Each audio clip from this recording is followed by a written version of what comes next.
Hi, this is the effects of mobility on student learning and success. My name is Jennifer Suleiman, and this is for EDUC 511 with Dr. Maddox Foster. This presentation is going to look at student mobility through two lenses. The first one, student mobility due to socioeconomic reasons and the effects on student achievement, as well as mobility and student achievement in international schools. The first question we have to ask ourselves is, what is student mobility? Student mobility is operationally defined as movement in or out of a school or school system during the course of the academic year.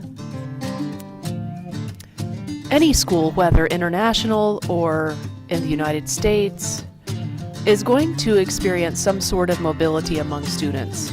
Some schools, however, experience a high frequency of students coming and going during the school year. And why is this important to us as educators?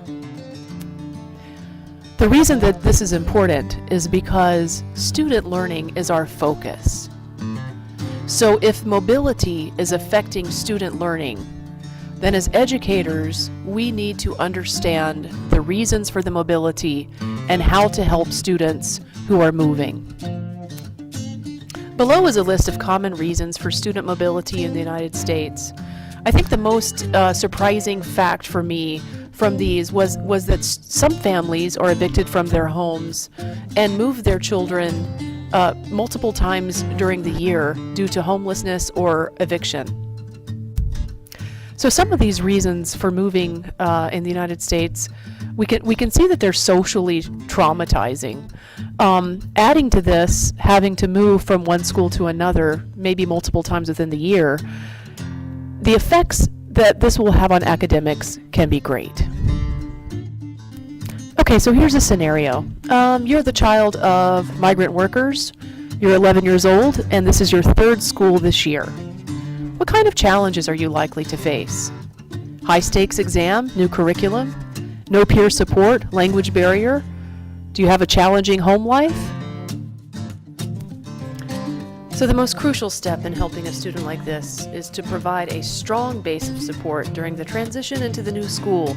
The classroom needs to be safe, a safe haven, demonstrating teacher support and promoting peer acceptance. There is a large body of educational research that demonstrates that frequent school changes are predictors for declines in academic performance as well as in classroom participation, especially at the elementary age. And if we look at the reasons behind classroom participation being in decline or academic performance, most of this is related to the fact that social ties have been broken.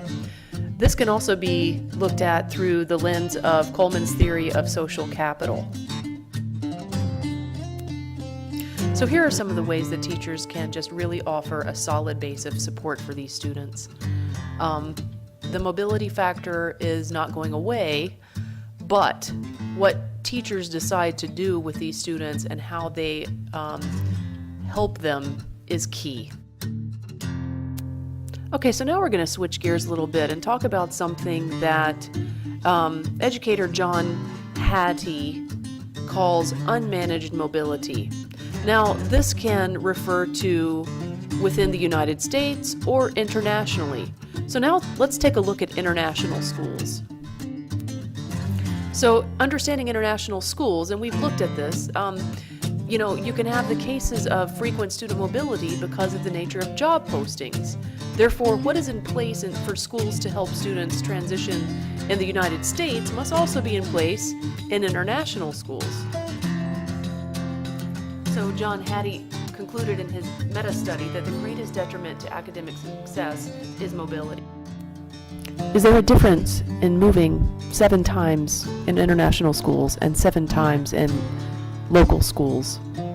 It all boils down to teacher and peer support.